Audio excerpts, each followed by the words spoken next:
जय श्री राम भक्तजनों, आप सभी का स्वागत है श्री रामचरितमानस कथा के 212वें दिन की कथा में। वार्षिक पाठ में हम प्रतिदिन 3 दोहे पढ़ते हैं, जिससे हमारी संपूर्ण रामायण एक वर्ष में पूर्ण हो जाती है।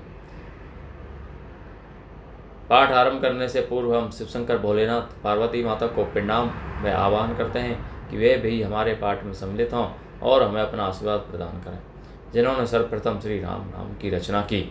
तत्पश्चात सभी गुरुजनों, सभी देव देवताओं को भी प्रणाम व आवाहन करते हैं कि वे भी हमारे पाठ में सम्मिलित हों और हमें अपना आशीर्वाद प्रदान करें। बोलो जय श्री रामचंद्र की जय। तो शुरू करते हैं आज की कथा। गुरु समाज भाई ने सहित राम राजपुर हो, अछत राम राजा अवध मरिय माग सबू को। मंगल भवन मंगल हारी द्रवहु,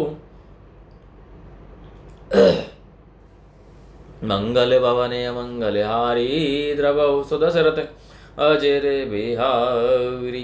गुरु समाज और भाइयों समेत श्री राम जी का राज्य अवधपुरी में हो और श्री राम जी के राजा रहते ही हम लोग अयोध्या में मरें, सबको यही मांगते हैं।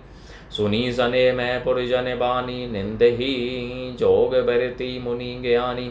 यही विधि नित्य कर्म करी पुरजन, राम ही करे ही परिणाम पुल कीर्तन। अयोध्या वासियों की प्रेममयी वाणी सुनकर ज्ञानी मुनि भी अपने योग और वैराग्य की निंदा करते हैं।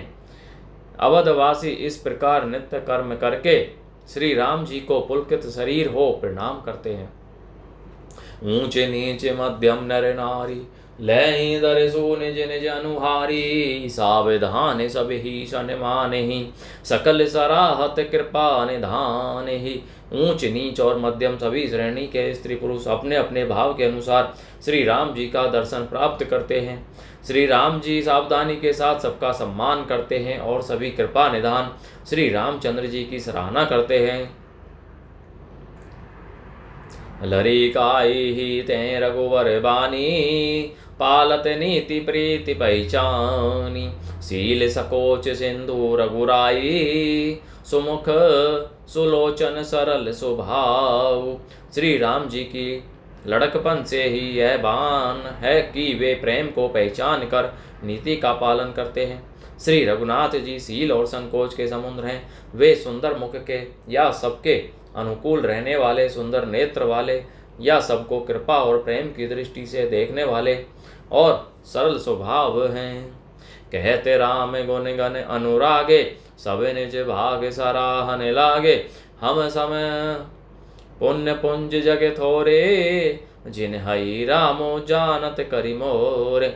श्री राम जी के गुण समूह को कहते कहते सब लोग प्रेम में भर गए और अपने भाग्य की सराहना करने लगे कि जगत में हमारे समान पुण्य की बड़ी पूंजी वाले थोड़े ही हैं, जिन्हें श्री राम जी अपना करके जानते हैं।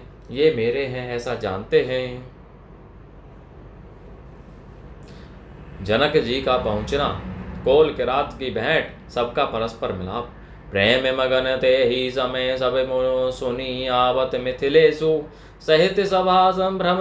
उठे रवो रवि कुल कमल दिनेशु, मंगल भवने मंगल हारी द्रवो सुदशरथ अजय बिहारी।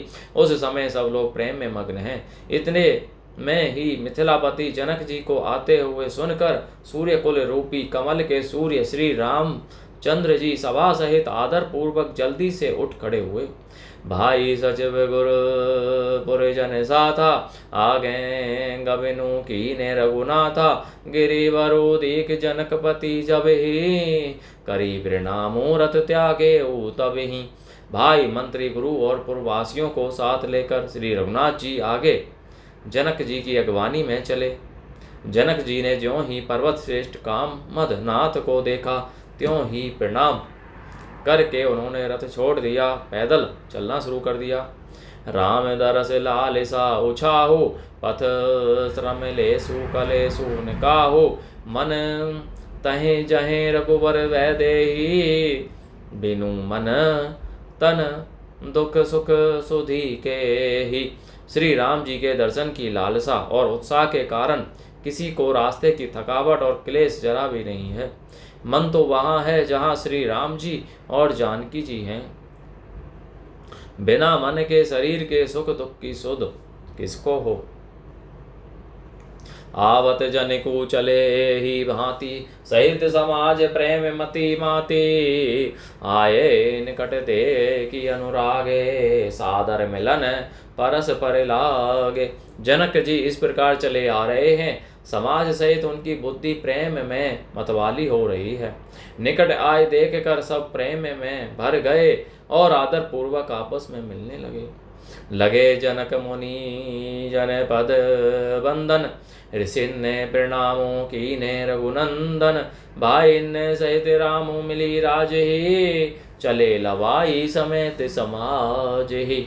जनक जी वशिष्ठ आदि अयोध्यावासी मुनियों के चरणों की वंदना करने लगे और श्री रामचंद्र जी ने सतानंद आदि जनकपुरवासी ऋषियों को प्रणाम किया। फिर भाइयों समेत श्री राम जी राजा जनक जी से मिलकर उन्हें समाज सहित अपने आश्रम को लिवा चले। आश्रम सागर शांत रस पूरन पावन पाथु। सैन मन हूँ करुणा सरित लिए जाहि रघुनाथु।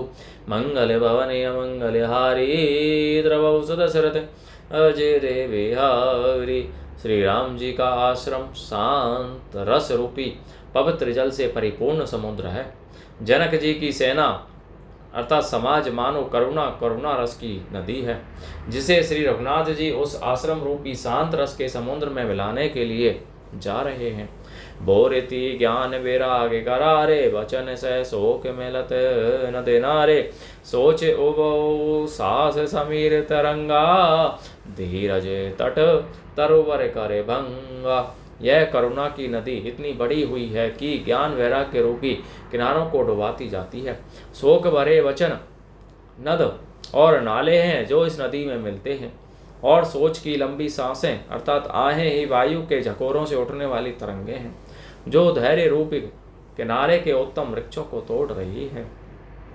विषम विषाद तो रावती धारा भय भ्रम भवर अवर्त अपारा। केवट बुध विद्या बड़ी नावा सकेही न खेई एक नहीं आवा। भयानक विषाद शोक ही उस नदी की तेज धारा है। भय और भ्रम अर्थात मोह ही उसके असंख्य भंवर और चक्र हैं।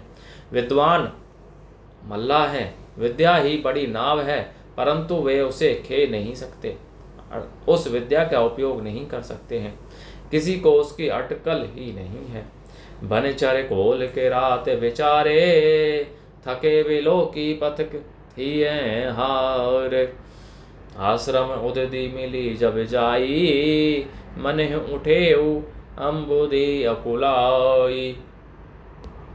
वन में विचरने वाले बेचारे कोल के रात ही यात्री हैं, जो उस नदी को देखकर हृदय में हार कर थक गए हैं। यह करुणा नदी जब आश्रम समुद्र में जाकर मिली तो मानो वह समुद्र अकुला उठा अर्थात खोल उठा। शोक बिकल तो राज समाजा रहा न ज्ञानू न धीरे झूला। भूप रूप गुणशील सराही रोवे ही शोक सिंधु अब गाही। दोनों राज समाज शोक से व्याकुल हो गए। किसी को न ज्ञान रहा न धीरज और न लाज ही रही। राजा दशरथ के जी के रूप गुण और शील की सराहना करते हुए सब रो रहे हैं और शोक के समुद्र में डुबकी लगा रहे हैं। अवेगा ही शोक समुद्र सोचे ही नारी नर व्याकुल महा। है दई दोष सकल सरो से बोले ही वाम विधि कीनियो कहा। सुर सिद्ध तापस चौकी जन मुनि देखी दशा विदेखी। तुलसी ने सम्मिरत कोई को जो तरी सके सरित सनहे की।